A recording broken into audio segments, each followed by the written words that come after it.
00 Quanta. Hey again everybody, Robert184, 2Rs2Bs, gundam.tk, and I'm continuing my look at the mobile suit of the Master Grade 00 Quanta. With the basic pose of just swinging the shield in front, it looks completely protected, and that swing mechanism is working wonders so far with no problems with loose joints.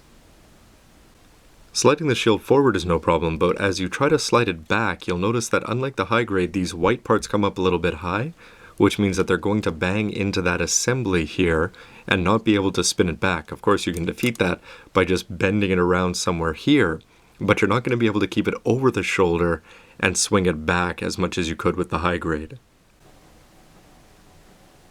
The hip armor has fallen off far too many times, as have a bunch of other parts.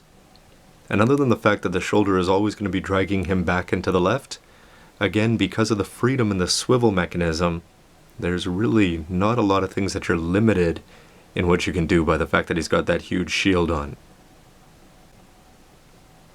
And the shields with everything out really does add a look of menace and attack to something that should be used primarily for defensive purposes. With the shield bits off, and remember to do that carefully, it's really good that you're able to slide these white parts up because it firms up the whole shield and makes it look that much solid even though it's lost most of its bulk. With this in Buster Rifle mode, you'll notice that the handle will fit into the hand, but it's not a little bit difficult, quite difficult to get this part lined up to give it the extra support that it needs from the forearm there. You have to have the camera moved all the way back to try to get this into the shot, and if you hold that up, well, there it goes, sort of as expected. Nah, that doesn't work at all. As you may have seen with the fall there, one of the flaws here is that these drives do not stay very well into the casing, so it's very possible, of course, the fall is a bit of an exception, but this part can pop out, and when that does, it can dislodge this gray part, and when that does that, it dislodges the whole shield attachment. Before I get this in a nice pose though, I want to talk a little bit about how frustrating this is to get into place. Because when you're trying to attach this into just the hand, remember you're not going to get any support from this because as it plugs in, it doesn't actually lodge in there in any way, shape, or form. So you've got this supporting it, which is great, but you just have this one tiny peg on the manipulator to hold up the whole weight of the weapon, unless you bring the other arm around. But the problem about doing that is that you've got this giant stand in the way of his feet, so you can see that this isn't as easy as they make it look on the packaging. More and more frustrating. Now I've given up on the idea of trying to make him look cool in this pose. But there's a couple problems here with the Buster Rifle. First of all, the hole that you put the stand into the Buster Rifle could have been deeper so that would go in there properly. But here what happens is you've got the peg poking in this way, and then you've got the manipulator peg this way, so all of the force is going that way, which just causes it to collapse inside. Now I've just offset that by having him support it with his left arm, this giant stand, which takes, if you just look at it from like this, when I put the camera in there outside of that gray arm, it looks pretty good. But as soon as you come back and you looked at it like that on your shelf, it would just be like, hey, there's a big stand that's either giving him power from the ground, but otherwise, I wouldn't say it looks all that cool. A little more luck with my first attempt with the Buster sword, and with his chest twisted off to the right there, and the shoulder all the way up, I was actually able to do this without too much difficulty. With the sword poses though, you'll notice that this thing falls off at the drop of a hat. With this kind of pose, you've got the stand on the other side, so of course it's not as visually obtrusive, but again, because it's sort of duplicating the position of the hand, and actually this forearm thing for the sword is offering more support than I expected, although you can see that it detaches itself there.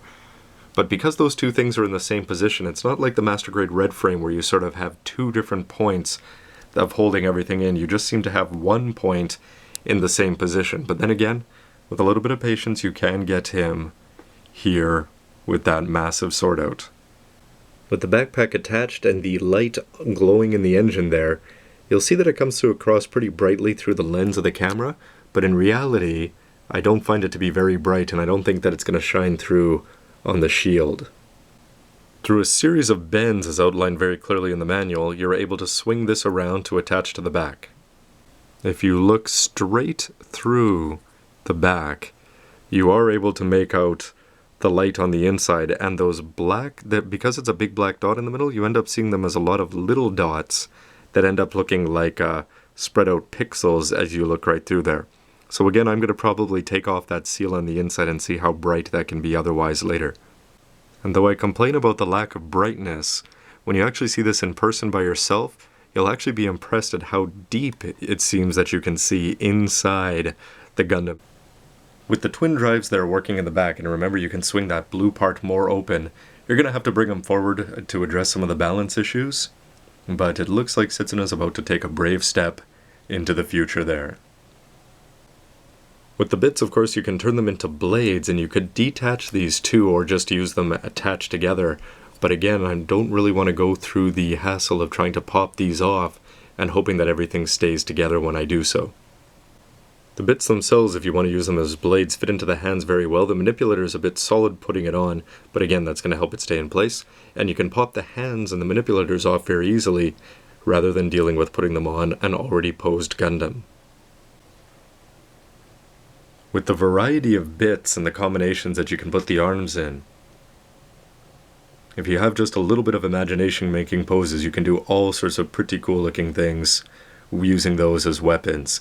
Now, whether you want to bring the shield forward and use it as a shield over the shoulder or still have it in the back as a drive is of course completely up to you.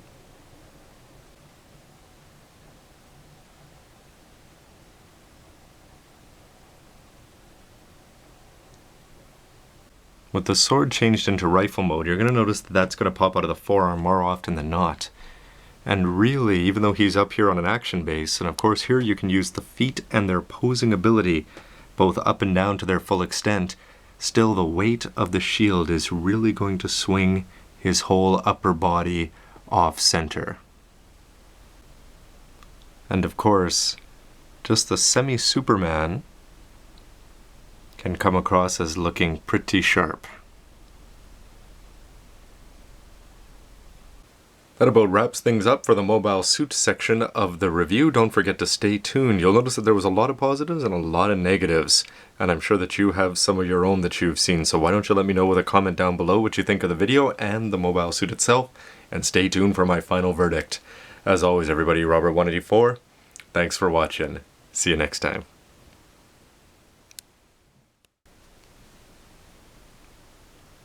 Hero Yui, eat your heart out.